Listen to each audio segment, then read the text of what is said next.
Gruodžio 4 dieną vakare visame pasaulyje kompanija Adidas kartu su FIFA Cape Town'e Pietų Afrikos Respublikoje pristatė oficialų 2010 metų FIFA pasaulio čempionato kamuolį – Jabulani.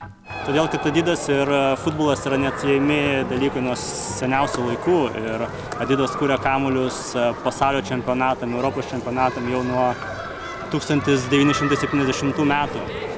Ir visą tai tęsiasi iki šių dienų ir dar tęsis toliau. Jo pavadinimas Jabulani, išvertus iš zulų genties kalbos, reiškia švęsti ir simbolizuoja pasaulį vieniančią aistrą futbolui.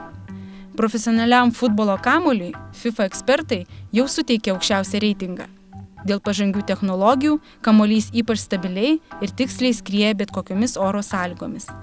Kamuoliai vis tobulesni, vis geresni ir naujasis kamuolys jau yra 11 kamuolys, kurį Adidas sukūrė pasaulio čempionatui. Jis nudažytas 11 skirtingų spalvų, simbolizuojančių 11 kiekvienos komandos žaidėjų, 11 oficialių Pietų Afrikos Respublikos kalbų ir 11 Pietų Afrikos Respublikos tautų.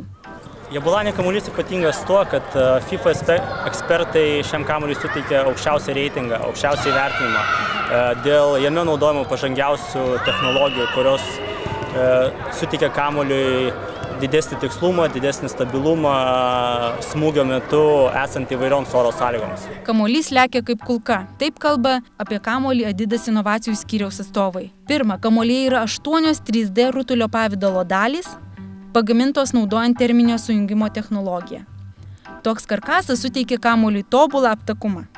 Panaudota Grip and Groove technologija leidžia kamuolį skristi itin stabiliai, o žaidėjui geriau jį atmušti. Stiklo paviršiaus įspūdį sukurianti technologija užtikrina tikslų kamuolio perdavimą norimą kryptimi. Taip pat dėl šios technologijos kamuolio išorinis sluoksnis ilgai išlieka nesusidėvėjęs. Kamuolys buvo kuriamas, bandomas, tobulinamas 2 metus. Jį išbandė AC Milan, FC Bayern München, Madrido Real ir kitų pasaulio futbolo klubų žaidėjai. Pirmasis Lietuvoje pasaulio futbolo čempionato kamuolį Jabulani išbandė ekrano saugas Paulius Janušauskas. Kamuolys skrieja kaip kulka, labiau limpa prie kojas, sukibimas geresnis su bucais. Tikiuosi, su šiais kamuoliais žaisime ir mes ateinantį sezoną.